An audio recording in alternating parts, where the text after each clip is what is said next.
Jean-Claude Catenas, merci d'être venu, merci d'être parmi nous. Je vous laisse vous présenter.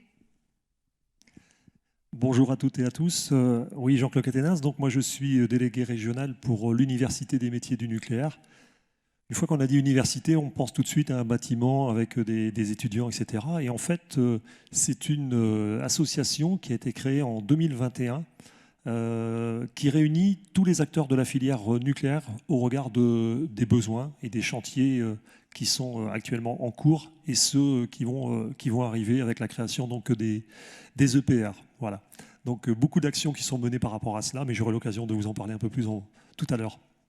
Je crois qu'on peut y aller directement. Expliquez-nous un peu, on a une image du nucléaire, je pense, avec beaucoup d'a priori, peut-être qui ne correspond pas tout à fait à la réalité, au métier du nucléaire. Vous me disiez le nombre d'emplois sur Gravelines et les emplois induits aussi.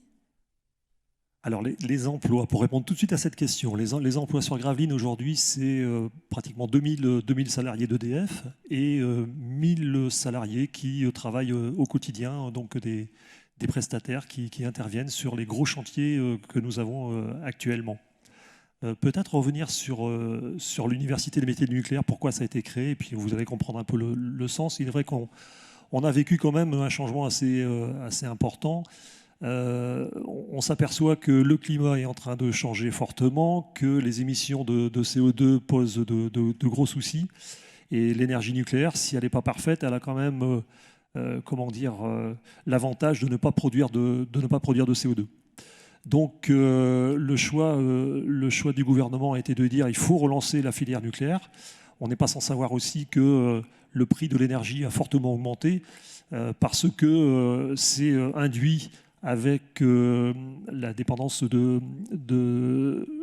la France face au gaz, en fait, tout simplement. Donc le gaz a fortement augmenté et ça impacte sur les prix de l'électricité, puisque c'est à partir de là qu'on calcule le prix de l'électricité. Ça, c'est une décision importante, donc qui fait que voilà ce qu'on a vécu récemment, une augmentation très très forte des prix de l'électricité. Donc le choix qui a été fait, c'est de dire qu'il faut relancer la filière nucléaire. Donc le gouvernement a pris cette décision de créer donc 6 EPR. Ça, c'est dans un premier temps. Donc en effet, nous sommes impactés au niveau de notre région, puisque Gravelines accueillera, on aura bien évidemment le débat public, mais logiquement, on devrait accueillir donc deux EPR à Gravelines à partir de 2026. Nous avons également la région voisine en Normandie qui va également accueillir deux EPR. Donc voilà, donc bien évidemment, il y aura des impacts en matière d'emploi et de compétences entre ces régions voisines. Et le troisième lieu qui a été retenu, c'est Bugey pour la région lyonnaise. Voilà, donc ça, c'est un impact important. Mais avant de parler de l'EPR2, il faut quand même évoquer le fait qu'une décision aussi du gouvernement, c'est de dire si on peut prolonger les centrales existantes, faisons-le, bien évidemment avec l'autorité de sûreté nucléaire qui fera le choix et qui prendra la décision de dire oui, on peut continuer à utiliser les centrales existantes. Donc ça veut dire que c'est des gros programmes de maintenance, on appelle ça le grand carénage. Et juste pour vous donner un exemple des investissements sur les programmes de maintenance pour Gravelines, c'est 4 milliards d'euros sur 10 ans. Donc avec des programmes extrêmement importants, d'où le fait qu'on a une activité sur la maintenance qui est considérable actuellement. Donc voilà, on est déjà impacté par cela. Et le projet EPR2, donc là, on est en train de travailler, donc, je vous ai dit, à partir de 2026 et pour plus de 10 ans. Au sommet, en fait, lorsqu'on sera vraiment en pleine charge pour la construction des centrales, nous allons avoir besoin de 8000 salariés. Voilà, donc ça veut dire qu'aujourd'hui, il faut qu'on s'y prépare. D'où le fait qu'a été décidé de la création de l'Université des métiers du nucléaire avec pour objectif de travailler sur l'attractivité des jeunes. On sait très bien que les jeunes, aujourd'hui, l'appétence de la filière industrielle, au regard de tout ce qu'on a vécu les dernières années, l'appétence, elle n'est pas encore au rendez-vous. Donc, on se doit vraiment de travailler au plus près des stages de troisième, dans les collèges, intervenir massivement, intervenir auprès des parents si on a la possibilité de le faire. Voilà. Donc là, il y a tout un volet attractivité. Le deuxième levier, c'est de travailler sur les formations. Donc au niveau université métiers nucléaires, au niveau national, on a regardé toutes les formations qui permettent d'aboutir sur des métiers pour la filière. Et on est en train donc d'adapter certaines formations pour que ça réponde mieux, en les faisant évoluer aussi. Et je pense qu'on est au cœur de cette table ronde en amenant des technologies novatrices, des simulateurs d'usinage par exemple, pour vous citer que cela. Donc voilà, donc c'est aussi coloration de diplômes, et création également de nouvelles formations si réellement il y a des besoins et qu'on s'aperçoit qu'au niveau du territoire, on est en déficit. Juste un exemple, et puis je vais m'arrêter là. On a donc pour ambition avec l'IMT Nord-Europe, dans le cadre d'un appel à projet qui avait été lancé il y a maintenant 2 ans, de créer une formation d'ingénieurs qui devrait ouvrir ses portes à Dunkerque pour septembre 2025. Mais on a besoin des jeunes, niveau CAP, jusqu'au diplôme d'ingénieur. Donc voilà. Alors c'est ça, ça allait être ma question. Quels sont les emplois concernés? C'est que des emplois qualifiés, ou alors vous nous dites du CAP jusqu'au niveau d'ingénieur? Dans quelle filière? Dans quel métier?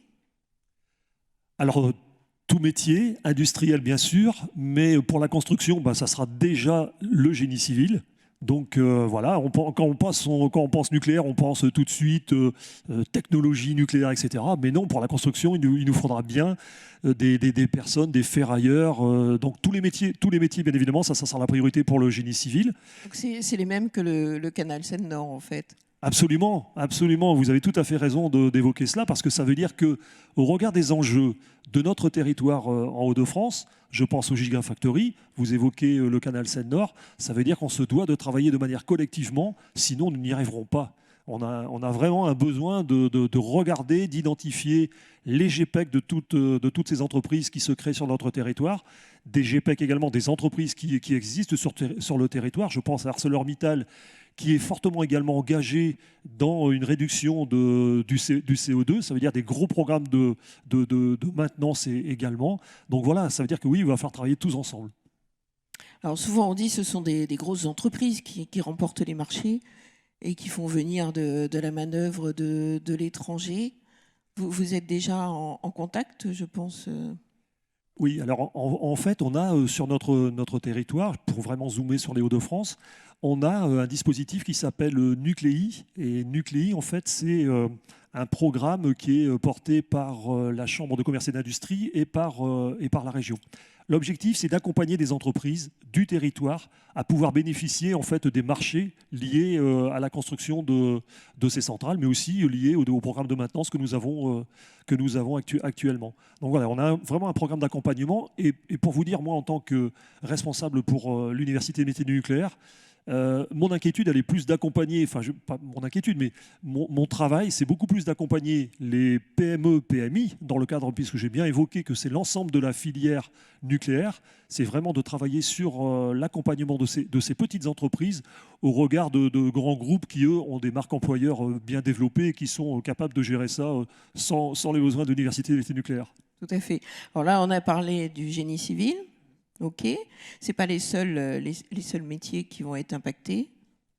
Non, alors on est vraiment à l'écoute. Là, j'ai dit, ça va commencer par le génie civil, mais en effet, des tuyauteurs, des soudeurs, des électriciens, la chaudronnerie, ça c'est vraiment aussi et puis à tout niveau, hein, bien évidemment, hein, parce qu'on a besoin de travailler avec ce qu'on appelle les coordonnateurs au niveau de la soudure. Par exemple, là, on est sur du bac+6. Mais on a besoin, bien évidemment, des personnes qui vont réaliser les soudures. Donc là, on est plutôt sur on a évoqué tout à l'heure les titres pro, et j'ai un exemple concret par rapport à cela. Nous avons des entreprises qui avaient manifesté sur le territoire un besoin de chaudronniers, de soudeurs, et nous avons justement travaillé avec Pôle emploi pour permettre à des demandeurs d'emploi de notre territoire, justement, s'ils avaient l'appétence pour aller vers ces métiers-là, et de dire, voilà, allez-y, saisissez cette opportunité. Donc ils ont testé, ils ont été évalués par une méthode que vous connaissez. Oui, voilà, absolument, madame vient de citer le mot. La méthode de recrutement par simulation.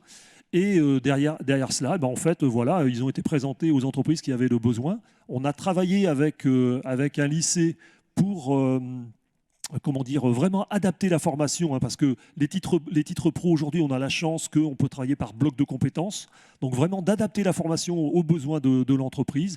Et aujourd'hui, on a un groupe avec des jeunes donc, qui ont intégré donc, ces entreprises. Donc une première promo. Les entreprises nous ont dit, mais sur CV, je pense que certaines personnes, on ne les aurait pas recrutées. Et là, avec cette méthode, on a été bluffés. Donc on souhaite reconduire cette opération. Cette opération est en cours actuellement, donc une deuxième promo, et ça donne vraiment satisfaction. Et là où je suis content également, c'est que dans cette nouvelle promotion, nous avons trois dames qui viennent d'intégrer la formation en soudure, parce que la féminisation est un vrai enjeu également pour la filière industrielle. J'imagine effectivement. Les métiers que vous avez cités, pour la plupart, sont des métiers qui sont déjà en tension actuellement. Oui, absolument. Comment aller chercher Je pense que déjà, c'est cela. C'est vraiment, pour aller chercher, c'est de l'attractivité. La priorité des priorités, c'est dès la troisième, mais c'est aussi présenter, faire découvrir des visites d'entreprise, parce qu'entre l'image que des demandeurs d'emploi ou des jeunes peuvent avoir, il y a un décalage important. Et c'est simplement parce qu'ils ont entendu parler de la filière industrielle avec une connotation quand même assez négative, quoi. Donc voilà, d'où ce travail important à faire, d'ouvrir les portes des industriels pour faire découvrir ces métiers, de faire des interventions. Nous accueillons aussi un nombre d'alternants extrêmement important. Là, si j'enlève ma casquette UMN et que je prendrai une casquette EDF, je peux vous dire sur le territoire, nous accueillons plus de 500 alternants avec des perspectives d'embauche pour pratiquement la moitié d'entre eux. Et pour ceux qui ne seraient pas recrutés au sein du groupe, on travaille également avec les dispositifs du territoire, que ce soit Pôle emploi, que ce soit Proche emploi, que ce soit l'APEC pour le supérieur. Et l'objectif, bien évidemment, c'est de les accompagner à trouver un emploi auprès des entreprises. Alors, on a parlé de l'appétence pour ces métiers-là. Comment on va les trouver? Comment on forme toutes ces personnes? Puisque pour certains, je pense que ça ne doit pas être si simple que ça de rentrer dans des formations. Alors, une fois qu'on leur a fait découvrir un peu des formations, ce qu'on est en train de travailler aussi, pour leur donner aussi l'appétence, on est en train de faire de la coloration de diplômes. Là, en fait, on travaille également à un e-learning. Il existe aujourd'hui, avec une douzaine d'heures à peu près, donc, pour faire découvrir la filière industrielle et les métiers bien spécifiques. Et ça, on le fait, on propose donc à des établissements scolaires, mais on va travailler aussi avec l'AFPI, enfin bref, tous les acteurs de l'emploi du territoire. Et l'idée, en fait, c'est d'intégrer ce module d'e-learning pour bien découvrir en fait, les métiers, le fonctionnement de la filière nucléaire. Donc, coloration de diplômes, pour du CAP jusqu'au BTS. Sur l'enseignement supérieur long, là, ce sont des ingénieurs de la filière nucléaire qui vont intervenir dans les cycles de formation d'ingénieurs, donc avec des modules qui peuvent osciller de 20 heures à un peu plus de 100 heures, une unité de valeur complète. Donc voilà, ça c'est la coloration des diplômes. Et un deuxième exemple aussi, nous avons déployé ce qu'on appelle les bourses d'étudiants. C'est-à-dire que des jeunes motivés qui ont l'appétence pour s'orienter vers cette filière industrielle et nucléaire, on les accompagne financièrement avec une bourse d'étudiants de 600 €.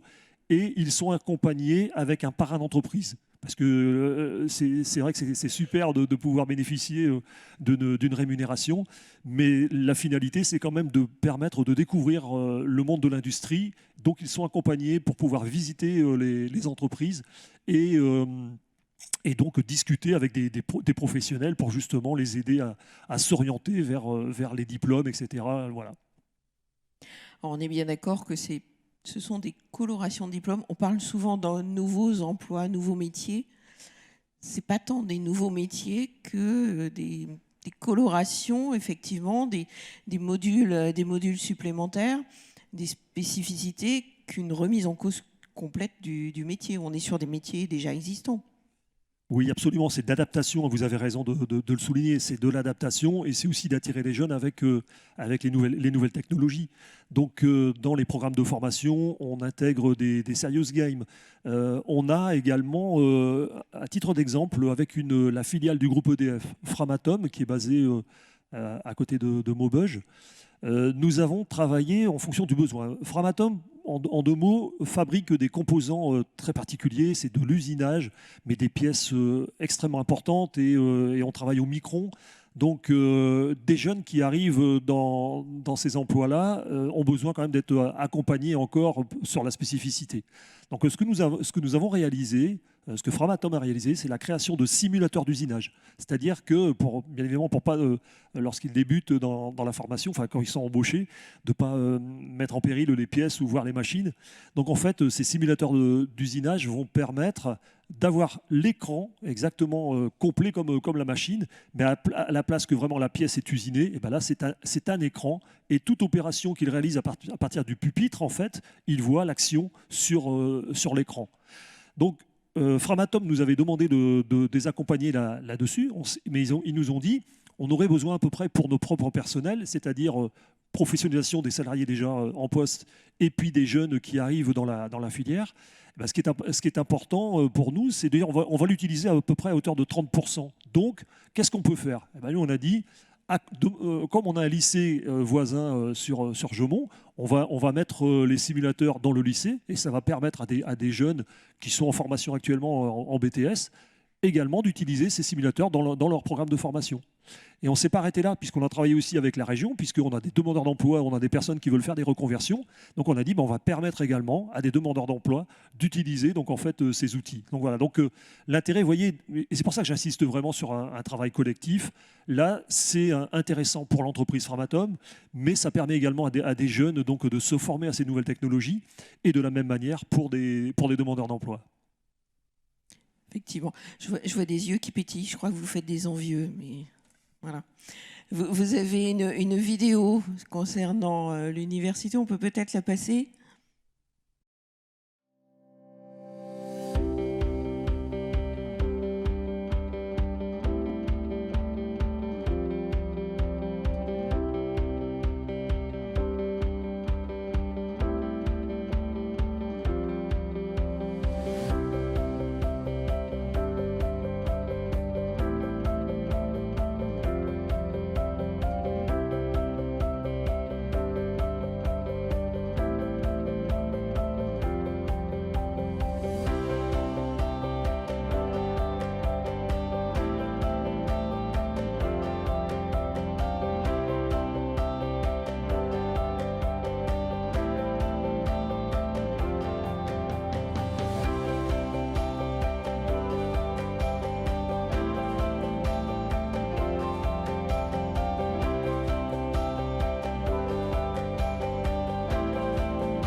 Il y a une inquiétude qu'on entend de plus en plus des entreprises, notamment sur le Dunkerquois, de risque de se faire piquer leur main-d'œuvre en disant mais ça va être un peu compliqué, on a des salariés formés aujourd'hui, avec tout ce qui s'annonce, ils vont partir au plus offrant, on va les perdre. Comment vous accompagnez les entreprises? Alors, c'est un travail collectif, justement. Donc, voyez-vous, l'histoire des bourses d'étudiants que nous réalisons, on a organisé des jurys. eh ben on demande aux responsables d'entreprise de participer au jury. Comme ça, ils auront la primeur par rapport à des jeunes qu'ils auront vus, de dire ben moi voilà, j'essaie de te capter. Concernant maintenant des personnes déjà en poste, bon là on a des règles quand même. Sinon de toute façon, on se met une balle dans le pied. Hein. Si le groupe EDF avec ses projets de création d'EPR et que derrière on n'a pas les entreprises PME, PMI qui sont au rendez-vous au regard des marchés, on n'y arrivera pas. Donc il faut qu'on travaille collectivement et il est hors de question pour nous de piquer, de s'amuser à piquer. Voilà. On ne pourra pas l'empêcher. Je veux dire, entre entreprises, on l'entend. Hein, mais en travaillant de manière collectivement, comme là, par exemple, le titre pro soudeur tuyauteur, l'objectif, c'était bien d'avoir. Il y avait 6 entreprises qui étaient présentes sur l'opération. Et ben voilà, ils vont pas s'amuser à se piquer. Ce qu'on a fait, je vais aller jusqu'au bout puisque ça me rappelle un peu de quelle manière se seront passés les jurys. En fait, le job dating, il y avait les stands de ces 6 entreprises et les jeunes ont fait le tour des stands. Et les entreprises ont dit, ben voilà, mon choix, tel candidat numéro 1, numéro 2, numéro 3. Et ensuite, on a également demandé aux jeunes, et aux demandeurs d'emploi plutôt, de dire, ben moi c'est pareil, classer en fait les entreprises là où vous avez été intéressé, où vous avez envie plutôt d'aller travailler. Et on a jonglé et on a regardé comme ça, et puis voilà, et le deal s'est fait, et ça s'est bien passé. Donc voilà. Donc ça, vous avez raison, c'est quelque chose d'important. Il faut qu'on soit très attentif à ça. Et l'Université des métiers du nucléaire n'est pas là pour défendre une entreprise en particulier. J'insiste, pour moi, l'enjeu, c'est PME, PMI. Est-ce qu'à l'image de certains secteurs, il y a des réflexions sur les conditions d'emploi, les rémunérations ? Je pense à la restauration, par exemple, où il y a eu des réflexions pour améliorer les conditions d'emploi, pour essayer d'attirer un petit peu plus ? J'ai pas vraiment la vision là pour les entreprises PME, PMI. Bon après, bien évidemment, dans la mesure du possible, des actions portées. Je pense au télétravail dans la mesure du possible. Bon, des actions comme ça. Mais je peux pas vraiment rentrer dans le détail sur les salaires, etc. Là, c'est plutôt au niveau des accords de branche, etc. Donc là, j'ai pas l'expertise pour répondre à cette question. Ça se négocie peut-être à une autre échelle. Mon mot de conclusion, ça serait de dire on vit une période super intéressante, enthousiasmante, parce que je préfère être dans une situation comme ça, où vraiment il faut permettre à plein de demandeurs d'emploi, plein de jeunes d'être accompagnés, parce qu'il y a des perspectives très intéressantes et des parcours professionnels vraiment très, très intéressants également à faire. Hein. On peut très bien avoir aussi des jeunes qui rentrent par, comme on dit, la petite porte et qui vont terminer ingénieurs. Donc il y a vraiment des super parcours à faire. Et puis, j'insisterai, hein, le maître mot, c'est travaillons collectivement et on réussira tous ensemble. Voilà ma conclusion.